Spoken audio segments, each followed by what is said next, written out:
Josh was born in Kokomo, Indiana. Okay. And we lived there until he was 5.5. And then we moved here November 2nd, I think it was 1996.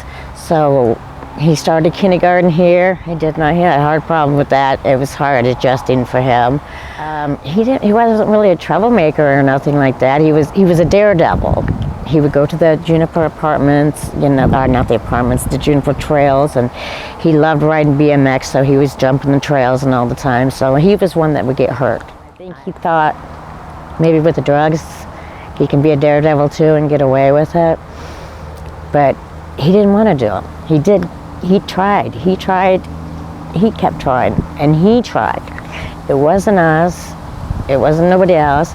He checked himself into rehab himself first time, and he went to Monticello because one of his friends' mom ran a rehab, and it helped us. I guess his friend was an addict too, so he went there where he was comfortable.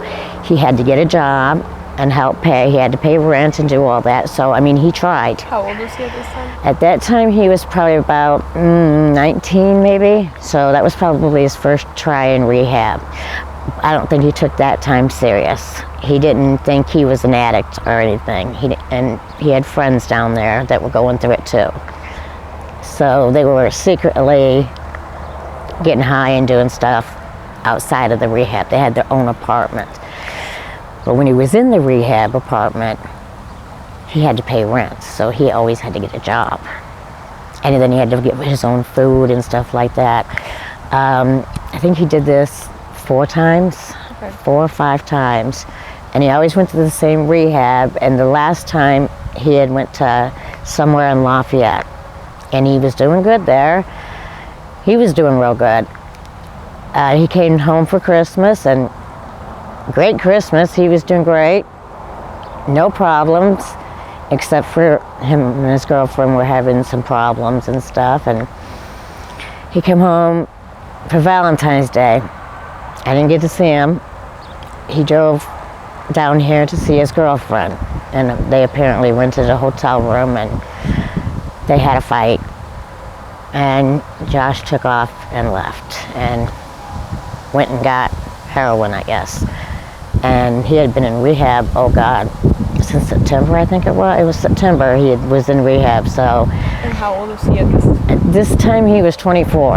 Okay. That was his last time. He was 24, and he went and got the heroin and did it over at a friend's house, and that was it. He didn't make it back except from that last time. My daughter-in-law called me, because at that time Josh's license said his grandma's address, because he was pretty much staying at his grandma's, but he was in rehab. So when the cops got a hold of him, they went to grandma's house. So my daughter-in-law, who was living there at the time, called me, and she told me he was in the hospital. So I didn't know he was already dead. So I just hurried up, got dressed, and I ran out there, and I still have a hard time going in that hospital by that room. And I've been sick a lot, so I've had to go to the hospital a lot. But I always get emotional and have anxiety attacks. He was in that first room, and he was already gone. There was nothing I could do. I didn't know what to do. I didn't know who to call.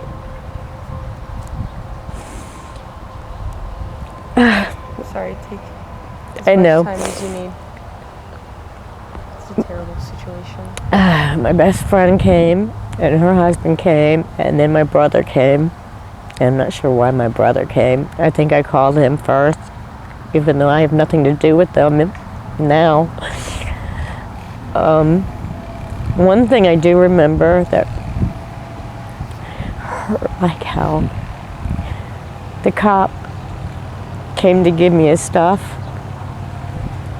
and he opened the bag, and he took his wallet out, and he gave me his wallet, but he took his ID out, and he wouldn't let me take it. He threw it in that little red box for the pill things. He wouldn't let me have his ID or his driver's license, and I just thought that was horrible, the way he did that. It was like, but that's all I have. That's that's all that's left. And you just threw it in that box. Right now I'm honoring Josh in a different way. I paint rocks now. Okay. You might see it. They're all over the graves. The grandkids, we were at the park one day back in February, I think it was, on a nice day. And we found painted rocks. So now that's our thing. Talk to your parents. Talk to your friends. Talk to somebody. Talk to me. I'll talk to you. I'll help you. Talk to somebody. Get help. Do not try it. Do not try it because you're not coming back. And Josh even wrote that in that letter. Once you try it, you're gone. You become a slave. Do not even try it. Do not even come close to it.